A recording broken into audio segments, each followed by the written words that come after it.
apakah semua orang yang puasa bisa mendapatkan 4 kemuliaan tadi atau tidak? Ini poinnya. 4 itu kalau digabungkan jadi takwa namanya. Singkatnya, apakah semua orang puasa pasti bertakwa? Ya, tanyakan Al-Quran. Apa jawaban Allah di Al-Quran? Dijawab langsung di ayat Siyam. Al-Baqarah ayat 183. Ya ayyuhalladzina amanu kutiba alaikumus kama kutiba alal ladzina min la'allakum. Nah, kalimat tattaqun itu diawali dengan kata la'allakum. La'alla itu namanya harfu taraji. Saya ulang ya, di ilmu nahwu la'alla disebut harfu taraji. Al-Imam As-Suyuti berkomentar begini. Setiap ada satu harapan, keinginan besar yang ingin dicapai tapi diawali dengan kata la'alla atau la'allakum, ini menunjukkan bahwa harapan itu, alhamdulillah, harapan itu tidak mungkin bisa dicapai kecuali dengan kesungguhan, keseriusan.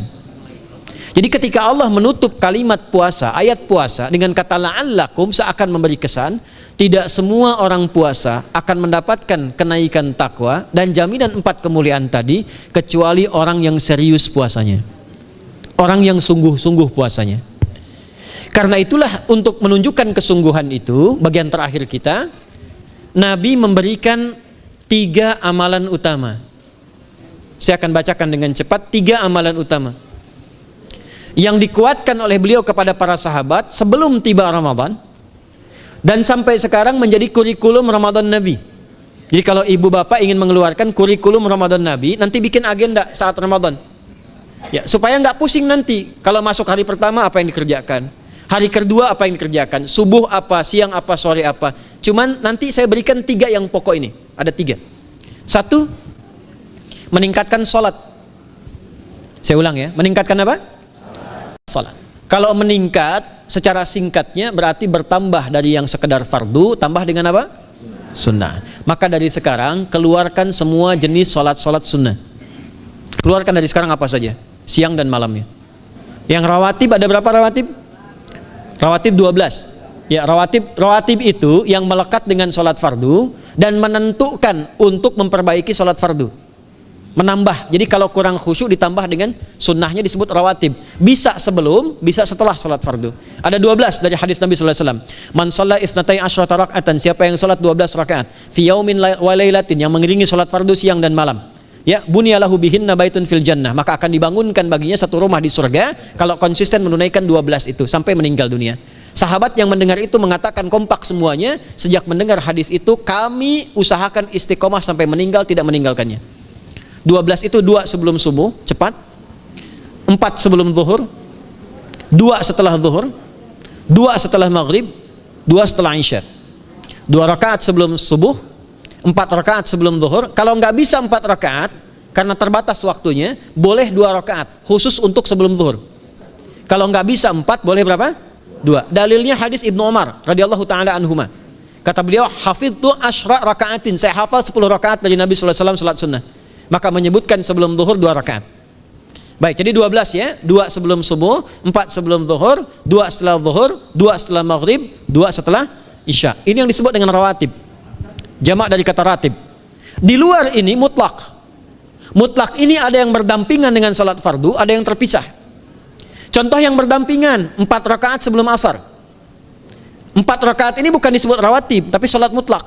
Cuma waktunya berdampingan dengan salat fardu. Jadi dia nggak memengaruhi salat fardu, cuma punya keutamaan sendiri. Apa keutamaannya? Hadis Ibnu Umar radhiyallahu taala anhuma, ketika beliau menyampaikan qala Nabi sallallahu alaihi wasallam, rahimallahu ra'an shalla qabla al-asri arba'an. Allah akan menambahkan rahmat pada orang yang terbiasa salat 4 rakaat sunnah sebelum salat asar. Jelas ya? Baik. Kemudian apalagi setelah itu? Salat di antara 2 adzan dan 2 adzan ini, adzan dan iqamah. Ya, di antara adzan dan iqamah. Tahiyatul masjid. Apalagi misalnya salat duha. Duha dibagi 3. Awal duha itu kurang lebih 1,5 jam setelah salat subuh. Subuh sekarang misal 4:30, maka jam 6 muncul awal duha. Namanya syuruk. Saya ulang, salat apa namanya? Syuruk itu salat awal duha. Jumlah rakaatnya 2 rakaat. Man shalal ghadata fil jama'ati thumma yaqudu yadhkurullah subhanahu wa ta'ala fa yusalli rak'ataini fakana alaihi ka ajri umratin wa hajjin, ya ka ajri ummatin wa hajjin tamatan. Siapa yang salat subuh 2 rakaat dengan berjamaah, ya, dan umumnya kalau berjamaah bisa ke masjid di masjid. Kalau tak mampu ke masjid, tunaikan di rumahnya. Setelah itu tidak beranjak dulu, dia duduk untuk berzikir kepada Allah. Zikir itu bisa baca Quran. Quran surah 15 ayat 9 itu Quran disebut dengan zikir. Quran surah 54 ayat 17, 22, 32, 40 itu Quran disebut dengan zikir. Bisa baca Quran, bisa berdoa. Doa disebut dengan zikir. Quran surah ke-7 ayat 205. Ya. Bisa dengan apa lagi? Bertafakur, ya, mengaji, ta'lim, itu disebut dengan zikir. Ali Imran ayat 190 191. Alladzina yadhkuruna Allaha qiyaman wa qu'udan wa 'ala junubihim wa yatafakkaruna fi khalqis samawati wal ard. Ya, disebut dengan zikir. Bisa bertasbih. Zikir pagi petang, kalimat-kalimat thayyibah, ada itu di Quran surah ke-4 ayat 103. Jadi habis salat subuh zikir dulu. Doa dulu, zikir dulu, belajar dulu, tafsir dulu. Setelah itu muncul syuruk. Perjalanannya disebut isyraq, melewati masyrik, 1 tombak bayangan, dia salat 2 rakaat, itu pahala salatnya senilai haji dan umrah. Sempurna. Bukan sudah haji, bukan. Mau kemana? Ibu mau haji dulu? Tidak. Ya, hajinya nanti bulan Dzulhijjah. Tapi senilai haji dan umrah itu 2 rakaat. Awal duha disebut apa? Syuruk. Pertengahan duha sekitar jam 9 jam 10. Jumlahnya 2 sampai 4 rakaat. Ya, 2 sampai 4 rakaat. Apa fungsinya? 1, mengganti seluruh zikir yang ada dalam tubuh kita. Mata berzikir, telinga berzikir, lisan berzikir, bisa diganti dengan 2 rakaat duha. Itu waktunya pertengahan duha. Kurang lebih dari jam 8, 9, 10 lah, kurang lebih 3 jam itu, ya. Yang kedua, bisa menghambat atau menghentikan, menahan satu musibah umum. Misal ada kebanjiran nih atau macet nih. Orang-orang kena macet. Bapak yang biasa sholat duha pertengahan itu tiba-tiba ditolong oleh Allah, dibebaskan. Tiba-tiba ada orang datang, Pak lewat sini di sana macet. Atau dibimbing ada kontraflow. Itu manfaatnya duha tuh. Yang pertengahan. Yang terakhir adalah akhir duha. Sekitar jam 10 sampai jam 11 menjelang ke zuhur. Ya, akhir duha itu jumlahnya dari 2 bisa 4 sampai 8 rakaat. Di antara manfaatnya bisa mempermudah datangnya rizki dengan izin Allah Subhanahu wa taala ketika ikhtiar. Itu duha. Nanti ke malamnya silahkan tahajud, tingkatkan tarawihnya sampai ditutup dengan witir. Itu salat. 2 yang terakhir saya cepat, 2 yang terakhir adalah banyak berinteraksi dengan Al-Qur'an. Ada 3 caranya. 1, banyak membaca. Itu namanya qiraah. Silahkan Bapak Ibu siapkan dari sekarang, targetnya khatam misalnya 1 kali berapa juz? 30 juz. Kalau mau gampang bagi 30, berarti 1 hari berapa? 1 juz. Paling gampang lagi, supaya nggak capek ngajinya, supaya nggak capek, bagi 1 juz 5 waktu sholat. Contoh, juz pertama itu Al-Baqarah plus Al-Fatihah. Al-Fatihah saya nggak hitung lah karena sudah hafal ya. Al-Baqarah itu 141 ayat, juz pertama. Bagi 5, 28. Jadi setiap ketemu waktu sholat, bagi 2 lagi, 28 bagi 2 berapa?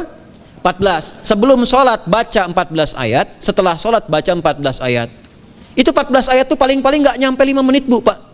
Kalau investasi 10 menit setiap waktu sholat bagi 2 kita baca 14 ayat, itu insya Allah selesai Ramadan khatam Quran. Itu udah rumus. Ya, tidak cukup dengan amin, siapkan dari sekarang. Siapkan. Ya. Kemudian mengkaji, kajian, tilawah. Itu tilawah itu di hadis Muslim pahalanya banyak. Ya, majtama'a qaumun fi baitin min buyutillahi. Ya, kita ngajinya Quran hadis ya, biar ya, lebih kuat dalilnya. Majtama'a qaumun fi baitin min buyutillahi yatluna kitaballahi wa yatadarasuna fima bainahum. Ya, siapa yang bisa tilawah Quran, ngaji, tafsir, keluarkan misalnya untuk Ramadan 10 hari saya pengen tahu Al-Fatihah. Itu ketika dilakukan punya 4 keutamaan. 1, ghasyiyatuhum rahmah. Selama ngaji rahmat Allah dibentangkan. Kalau pengen doa cepat dikabulkan, kalau istighfar diampuni.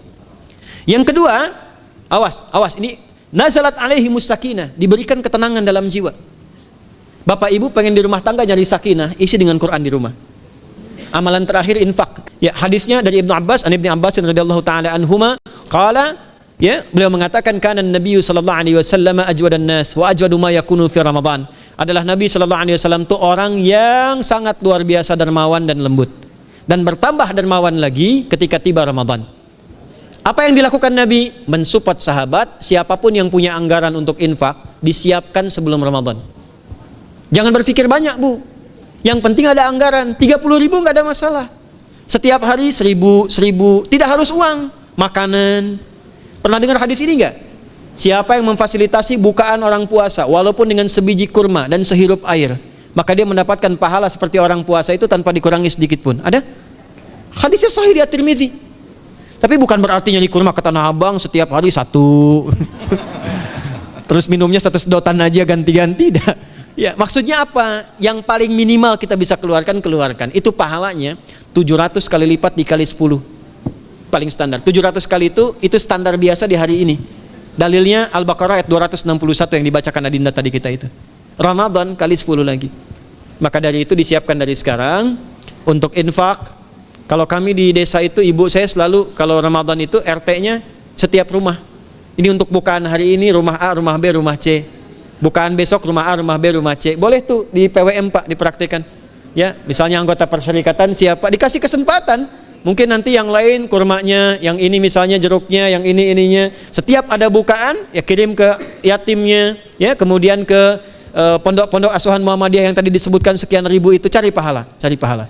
Ya, saya kira itu yang bisa saya sampaikan sampai dengan batas waktu yang diberikan. Semoga bermanfaat dan semoga Allah Subhanahu wa taala memberikan kemuliaan kepada kita semua, kesehatan, dan saya yang terakhir saya ingin sampaikan doa penting. Tolong hafalkan doa ini.